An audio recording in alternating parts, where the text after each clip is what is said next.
जगवाचा संदेश किटवाडमध्ये सर्व लोक सेवा फाउंडेशन तर्फे वृक्षारोपण, बेलपत्र, शमी, पिंपळ, कडुलिंबासह विविध वृक्षांची लागवड, संगोपनाचीही घेतली सामूहिक जबाबदारी. केवळ झाडे लावून जबाबदारी संपत नाही, प्रत्येक रोप जगवणं हीच खरी पर्यावरण सेवा. गिरीश बसैया, हिरेमठ. पर्यावरणाचा समतोल राखण्यासाठी केवळ वृक्ष लागवड न करता लावलेल्या प्रत्येक रोपाचं संगोपन करणं गरजेचं आहे. या सामाजिक जाणीवेतून सर्व लोक सेवा फाउंडेशनच्या वतीने किटवाड येथे वृक्षारोपण करण्यात आलं. यावेळी बेलपत्र, शमी, पिंपळ, कडुलिंब, आवळा, लिंबू आणि नागचाफा अशा विविध वृक्षांची लागवड करण्यात आली. या रोपांचं नियमित संगोपन करण्याचा सामूहिक संकल्पही यावेळी करण्यात आला.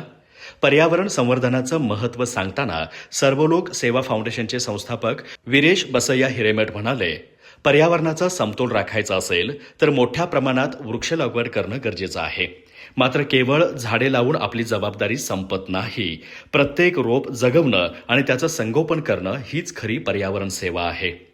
आगामी पिढीला निरोगी आणि सुरक्षित पर्यावरण मिळण्यासाठी प्रत्येकाने पर्यावरण संवर्धनाची जबाबदारी स्वीकारावी असं आवाहनही त्यांनी केलं. यावेळी झाडे लावा झाडे जगवाचा संदेश देण्यात आला. या उपक्रमास मारुती कांबळे, वसंत कांबळे, कृष्णा वरपे, हौशापा कसलकर, भगवान हेबाळकर, बाळू पाटील, विजय कसलकर, केदारी तिऊरवाडकर, भरमा पाटील, अशोक पाटील, दशरथ रावजीचे, कमलाबाई कसलकर यांच्यासह ग्रामस्थ उपस्थित होते. वृक्षारोपणाच्या माध्यमातून पर्यावरण संवर्धनाचा संदेश दिल्याबद्दल ग्रामस्थांनी सर्व लोक सेवा फाउंडेशनच्या उपक्रमाचं कौतुक केलं. भविष्यातही पर्यावरण संरक्षणासह विविध सामाजिक उपक्रम राबवण्याचा निर्धार यावेळी व्यक्त करण्यात आला.